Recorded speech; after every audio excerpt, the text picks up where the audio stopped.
mired in a mess, not of my own making. And when I read it objectively, I could understand that the Times was just trying to do a standard profile. They did one with me around this time last year, and they wanted to do one this year about decision making and ability to govern and that kind of thing. And what they're saying is that there were all kinds of outrageous rumors that began with speculation about what the article was about. The article never was about that. And even when they heard some of the speculation, because they were doing the article, that they investigated it and found that there was no foundation to print anything. And so I appreciate that what the Times problem was. And I think they correctly said that I don't know how they wrote it, but they said that we were both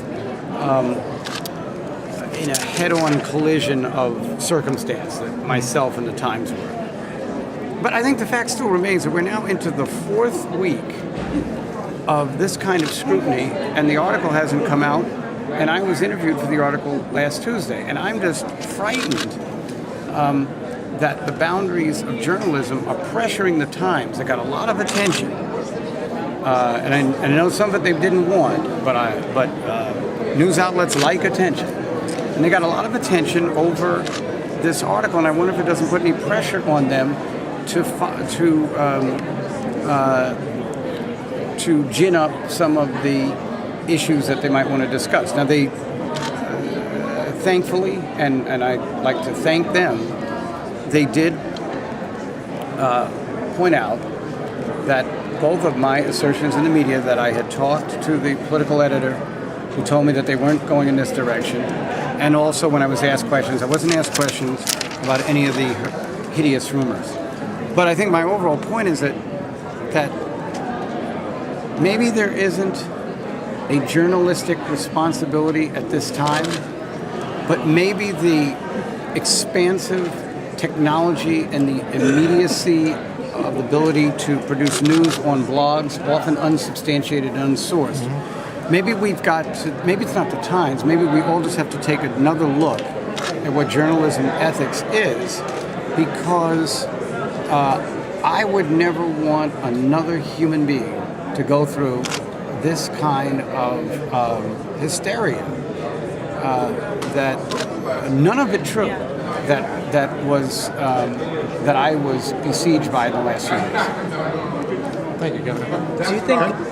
Do you think addressing the rumors made it prolonged the discussion about the issue? Ozzy, I read a column in the Post and a column in the Daily News today, and they both said that I shouldn't have addressed it. Now, if you go back and watch the Larry King show, every time he brought it up, I tried to shift into discussion about the economy, which is what I really wanted to talk about. And every time he came back trying to get me to address each artist one by one, he held up newspaper articles. And even though he was very condemning of the process during the commercials, as soon as we get back on TV and I try to talk about the economy, Larry's asking me, these questions on this subject. And the same people who write the articles are telling their colleagues in press conferences to ask me about these circumstances. But now that they've said it, I'm not going to talk about it anymore, and I hope they'll support it. But my fear was that if you noticed in the couple of days leading up to when I spoke, the media was writing, he's unavailable, he's not talking. I got the feeling that it was going to be written that I wasn't answering because the rumors were true. And I don't think you can blame any human being who was fraught with that kind of outrageous scrutiny for trying to defend themselves. I think both of those columnists owe me an apology. I don't want an apology from them. They don't owe me anything, but I just think that they were way off base with that. Which columnists? Well, I don't really remember who the columnists were, but I think their initials were Michael Goodwin and Bill Hammond, who writes very good articles. I'm actually a big fan of Hammond. One question about the Senate.